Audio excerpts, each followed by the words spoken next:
It's Aaron, the Metal Theologian. Kind of feels like it's been a while, but... So, it's funny, I was this close to playing a different record today. But I've kind of been on a pretty big kick, so we're listening to this, which I just talked about last time. This is the first Blue Oyster Cult record, and I might get dinged with a fucking ad on it, but I'll take my chances, I guess. I swear, this is one of my favorite records ever. I just fucking love pretty much every song on here. I think She's as Beautiful as a Foot is a little bit... doesn't have as much staying power as, you know, Stairway to the Stars, or the Transmit Icon MC, and some of these, but then came The Last Days of May. It's just an amazing record, man. Fucking, what can I say? You know, it's funny, I'm going to tell this in the last video, but I actually got really into the Blue Oyster Cult because I was on a kick where, for some reason, I moved. Well, I hadn't moved for some reason, but I had moved, and for some reason, I had gotten rid of all of my UFO records because I figured I could find them again, but I kept my Blue Oyster Cult records. So, I don't know, they seem about equally difficult to find or not, as the case may be. But if you want to make UFO records really hard to find, like, get rid of all yours and decide you really need them back, that's exactly what I did, and I couldn't find the fucking things anywhere, man. I went to a record show in San Francisco, and I couldn't find a single UFO record, except Lights Out, which was the one I already had. Anyway, so I was going through my collection and looking for shit that was like, might sort of scratch the same itch, and the closest thing I could come up with was, well, there are two things I came up with, Thin Lizzy and Blue Oyster Cult. And you know the logic of that, whatever, I'll let you figure that out for yourself. But Thin Lizzy, I don't know, man, that's really a whole other conversation. I mean, I like Thin Lizzy. I don't think I've really assimilated them as fully as some other people. I mean, there's some big Thin Lizzy fans on this, you know, in the vinyl community. Scott Waters immediately comes to mind, and I'm not in that league, but, you know, I do like Thin Lizzy. But the other was Blue Oyster Cult, man, and like these first few Blue Oyster Cult records, which for the longest time I kind of dug a little bit, but like just kind of couldn't pass the fact they'd been produced so shittily that like it kind of crushed any heaviness that was in these records. I don't know, it just clicked. You know, and I was like, fuck, these are so good. And I'll tell you, I listen to this shit 10 times. Any one of these records, I listen to 10 times as often as I listen to any UFO record these days. And of course, I have the UFO records now, too. But I hope that goes without saying. So anyway, I'm going to bust open this. This is actually kind of an obvious one if you live on the West Coast, but I kind of realized I hadn't done it before, and it just showed up. So I found this recently. So, Sangria Señoral. It's actually a soda, but it is sangria flavored. So, actually, what I was really close to playing was this record, which is a fucking fantastic record. And I kind of want to turn you all to it, plus I'm most likely to get a copyright ding, but it is this record by Nuevo Mexico, or Nuevo Mexico if you prefer. This actually had a different cover early on, if I'm not mistaken, but this is like a reissue from the 80s. That's what I was able to find. And you know what's really unusual about this record is it's really kind of a full-on prog rock record from Mexico, and there kind of aren't a lot of those. There are, you know, there are a lot of great hard rockers, and I've kind of featured a few here.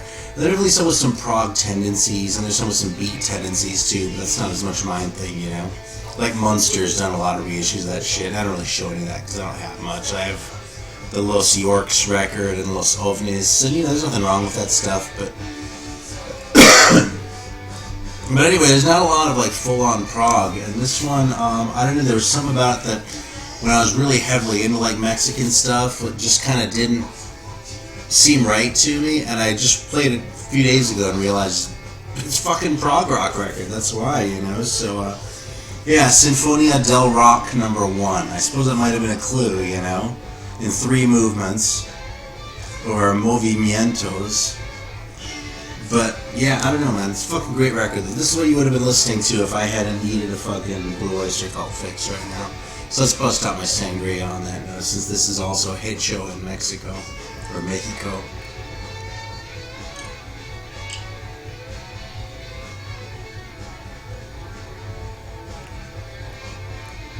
This is really good, man. I don't know how they do it, because it's like a soda, but it really kind of has that like sangria flavor to it, you know, without actually being like wine, you know.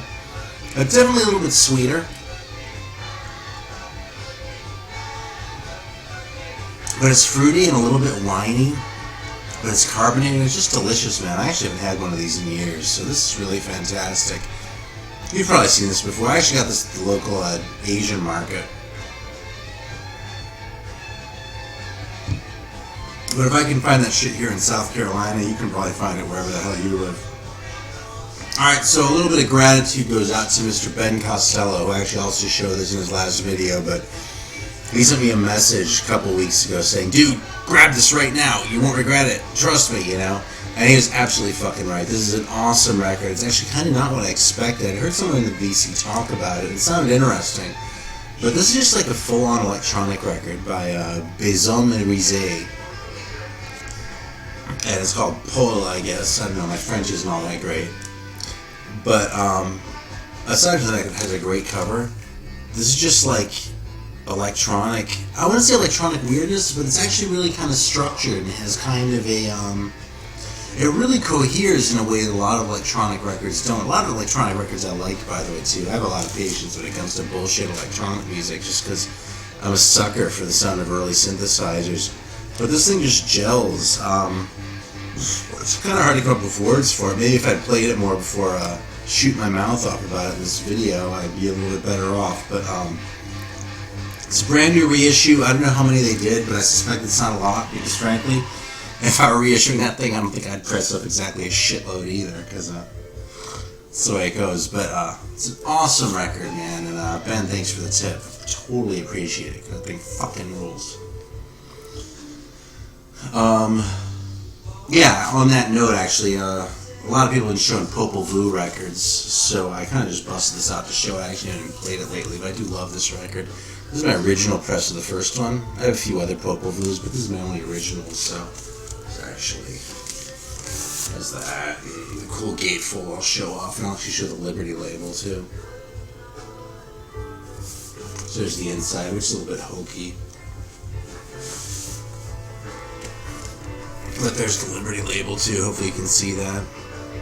So there you go. Most of my other Popol Vuhs, one's a Spalax, and one or two are Think Progressive. I think two are Think Progressive. Oceana Mantra and then Garrett Farro was Think Progressive, the other one's Spalax. I think that's all I have. So I kind of like to get Saley price on them, but I'm not the fan that some people are. At least when it comes to later stuff. This one, though, is fucking brilliant. This is really just, like, Moogs with, like, the dude playing some drums, like, mostly tabla, in fact. But it just sounds awesome. I mean, you could accuse them of being pretentious, but, what could I say, man? If this is what pretentious sounds like, then I can listen to pretentious all day long. One thing that kind of I get a kick out of is this gets talked about in Julian Cope's old Krautrock book, and he called it, he translates the title as Hour of the Monkey King. And I don't know where he gets the king shit, because all that it means is monkey hour, Affenstunde. So, the Hour of the Monkey King. I always thought it was kind of funny. It's like, add some fucking heavy-sounding words to your translation to make your record sound more intense than maybe it really is. So speaking of intense records, or records that actually aren't all that intense, there's a cool Finnish one that I got not too long ago. This is a reissue of Lambertland, which is a third record by Tasavallan Presidente. Actually, the first two as well. I have an earlier reissue of the first one, which I think I might have shown in an earlier video. I'm not sure. And the second one's sitting over there. But this one, total prog rock, almost English sounding in that kind of pejorative sense that I tend to use English sounding in. But I don't know, man. I just like this record. It's kind of a pleasant record. It's a sweet record. It's not really what I associate with the Finns, where, you know, I think of people fucking riding around on horses and speaking this crazy-ass Hun language and fucking, you know, cutting people down with swords and shit. Okay, so maybe that's a 600-year-old stereotype, but the fact is, I've heard some pretty fucking good heavy rockers from Finland, and actually, if you're into black metal, man, nobody does black metal like the Finns. But that's a completely different story. I'm not going to go there, because I'm not really... Anyway, yeah, I heard this record a long time ago, actually. It might just gel because a good friend of mine had a copy of this, an original, actually, on Love, back in the 90s, and I heard his copy several times. But it's cool to see this reissue on Svart with that bonus 45, which I kind of don't give a shit about, but whatever, you know what I mean? It's a cool band, very nice prog stuff, very worthy of your attention, and with Wigwam, Tasavallan Presidente is probably the most important Finnish band that there is, sort of from a historical perspective. So I kind of pulled this one out just to talk about it. I actually played this a few weeks ago. This is Climbing by Mountain.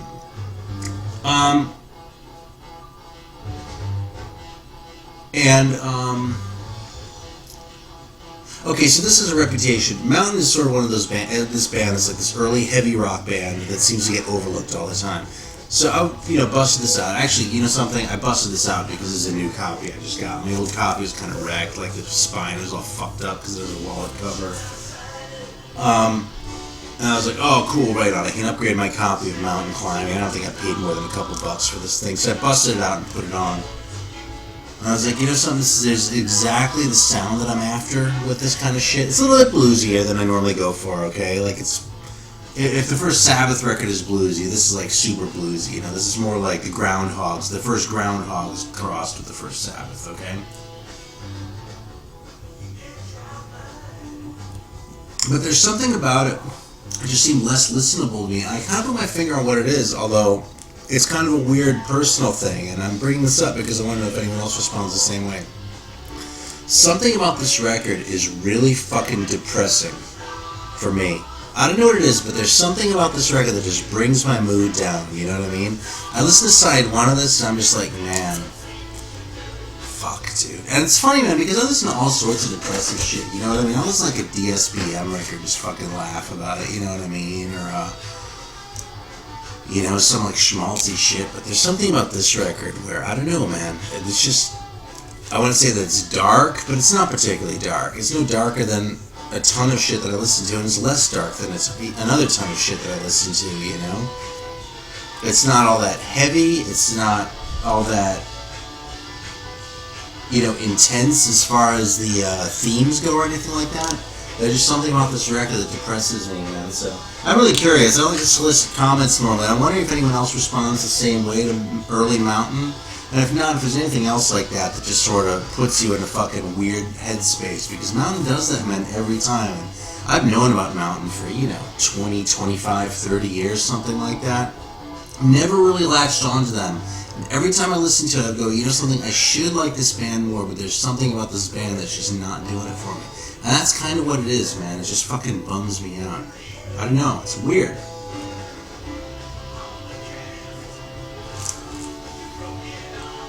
Alright, I'm just going to show this one briefly. This isn't the sort of thing I normally show, but kind of Zeke the vinyl geek in mind when I pulled this one out.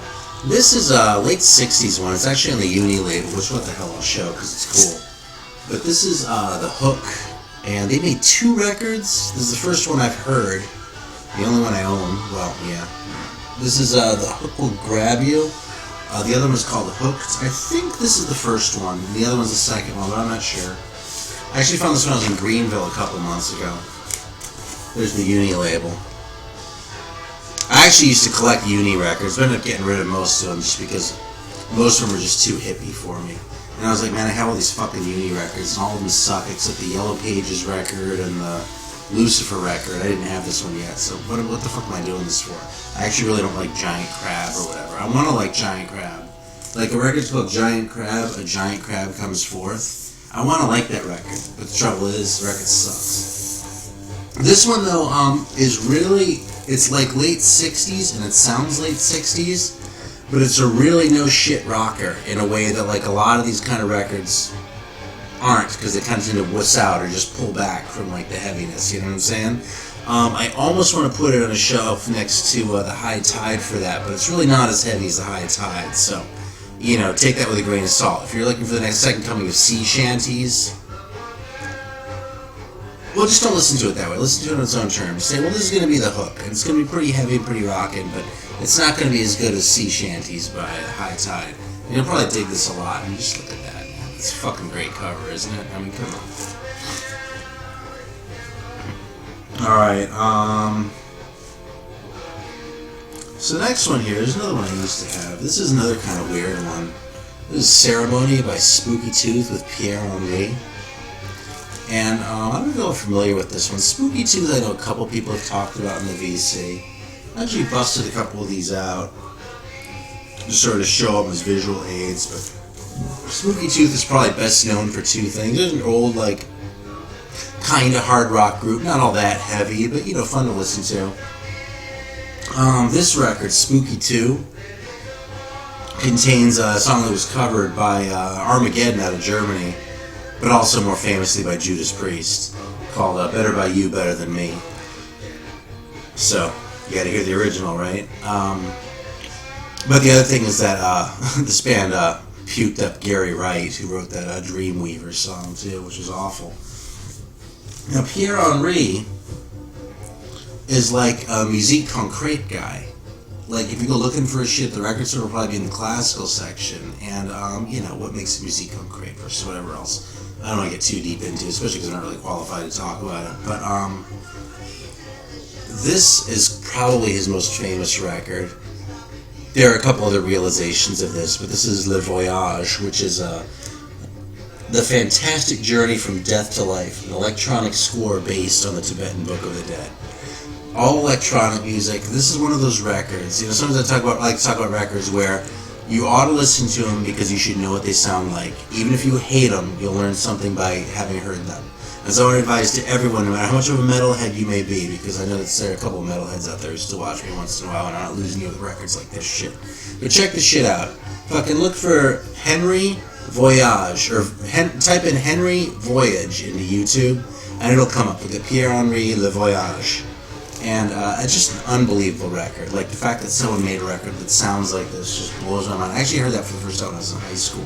I was like, holy shit. It was one of those records I was like, I had no idea music could sound like that. Anyway, Pierre Henry, for some reason, hooked up with the fucking Better By You, Better Than Me band, and they made this record, which is just a trip of a record. It's really not that abstract. It's like they kind of wrote some songs, and then it's like, okay, Pierre, just fucking cut loose behind us. And he, like, creates these, like, electronic, like, soundscapes and shit. And I don't know, man. I mean, they're doing a mass on this thing. That's what the ceremony is. I mean, the titles Have Mercy, like Kyrie, Jubilation, which is,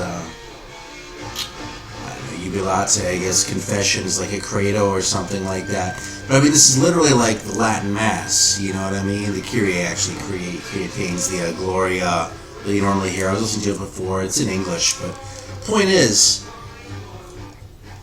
that's one of the most pretentious things you can do as a prog rock band, right? I mean, there's this, and there's the Latin Mass record by Osmundi, which I think is fantastic. But for the most part, man, like the Electric Cruise Mass in F minor, I think is a fucking piece of shit. And just fundamentally, that's not something I think rock bands have any business doing. But this thing, man, just works, It's weird because he's singing like this rock shit, like, these like religious lyrics like that, But I don't know, man. I dig this record a lot, and I had this a long time ago. I forgot how good it was, and I came across it in the wild recently, and I'm like, fuck, man, this is some good shit. The band had actually split up and reformed, and I don't know exactly when this falls, but I did notice there are a lot of different people on this record than there are on Spooky 2. But it's another one, man. It's worth a listen. This is just a really unusual record. If you dig Spooky Tooth and you want it to sound like Spooky Tooth, you actually might not like it. If you like Pierre Henry and you want to hear something like Pierre Henry, you probably definitely won't like it. But just for like a weird record, and if you take it on its own terms, man, it's fucking great. So, that is what it is. I think it's time for you to turn over the record.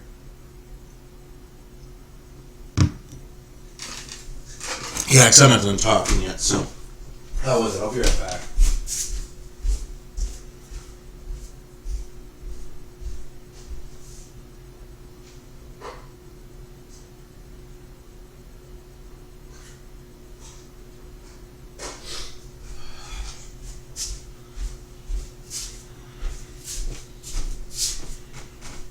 One take.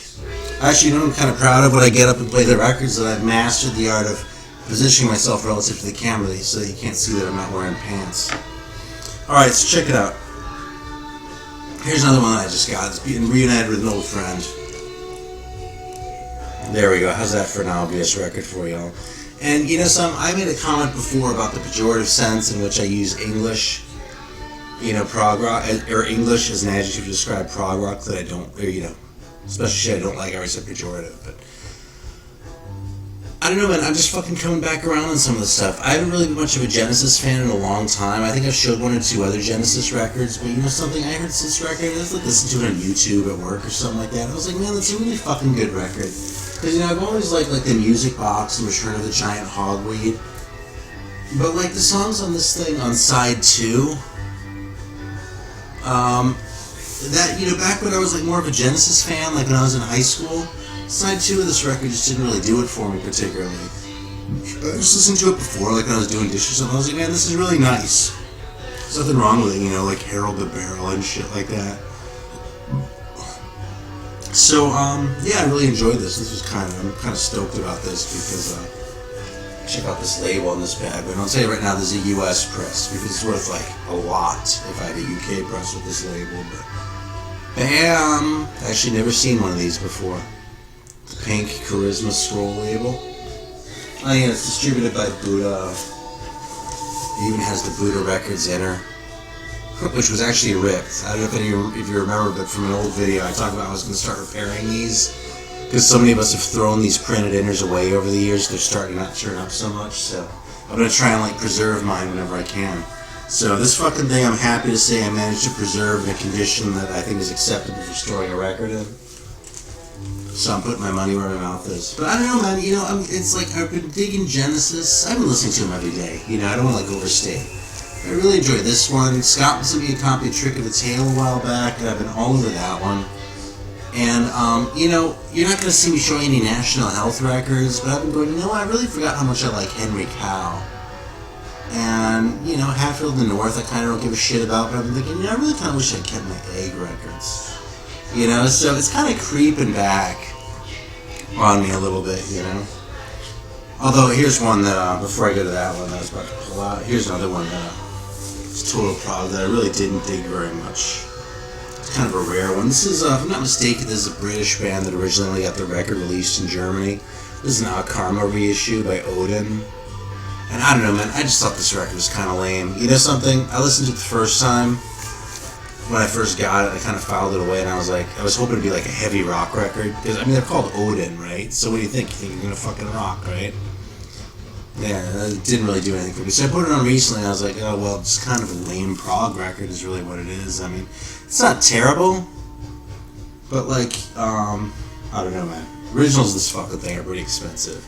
And as far as I'm concerned, you got no business paying it. You know, spend $20 on an Karma, and, you know, be satisfied with how dicked over you got for having blown $20 on it, rather than spending $200 on it. You go, oh my god, that was a really intense fucking, you know what I'm saying? Because it's just not that good. This record is really cool though. It's not the greatest thing ever, and I'm a little bit bummed because I tried to reconnect with this record. I used to love this record. Now I listen to it and goes, you know, so that's a really cool organ heavy, kind of heavy prog record. But I don't know, it wasn't as heavy as I remembered it being. It's just as organ heavy, I guess I remember it being. But this is the Orvashel label, though. And in spite of what I just said about this not being the greatest thing, you should buy just about anything you see on Orvashel, because pretty much everything they did is awesome. There are a lot of Bavarian bands, actually. This band is actually Austrian, but Orvashel is kind of the guys if you're like bands from the south of Germany. So made a bunch of CDs and started doing vinyl about 10, 15 years ago now, but they do a really nice job. They pick really good shit. So the last one I want to show, this one was kind of going to show for a while, and I kind of wish I had better things to say about it because it looks so awesome. That says, fuck, dude. I'm trying to read it in the camera reflection. It's too long. May God and your will land you and your soul miles away from evil. By Pax from Peru. So, you know, it's cool as fuck that they're from Peru. And like that cover is cool. And they're unapologetically a heavy rock band. But, you know, so the record doesn't really cohere. I mean, look at that, dude. Fucking, that's what you want your Peruvian hard rock bands to look like, right? Oh, that, not so much. But, you know, the record doesn't really cohere very well. The first song is a rocker. And the second one is like this really kind of asinine boogie. And then like after that, like there's some decent songs with sort of some hard elements to them, but it kind of feels like one song, and then one song, and then one song. You know, like it's a bunch of singles they sort of slap together or something like that. And I was kind of wondering why, even though I like the record, you know what I mean? I don't want to talk too much shit. I was kind of trying to figure out why every time I play it, even though I really like it, it doesn't really seem to stay with me. And I think that's why. It's because the songs are good, but it's not really the sort of memorable thing that stays with you. So, that's what I've got to say about Pax. So, and I don't know, that just feels like kind of a downer. So, I'm going to show this one again for my closing, because this record was fucking brilliant, man. And Ben's a fucking hero for pointing me in the right direction, so he grabbed one of these bad boys before they dry up. So, awesome, yeah. Besom and Rizé. Or Besom et Rizé, I guess. Whatever. Fucking so good, man. That's like what electronic music should sound like. Alright, thanks for watching. That's what's spinning for today. I actually hate that expression, but I picked it up from people. Usually it's like what I've been listening to, but that doesn't make a very good video title. What I've been listening to. So what's spinning sounds kind of hot, so I'll take it for what it is. Alright, thanks for watching, and until next time.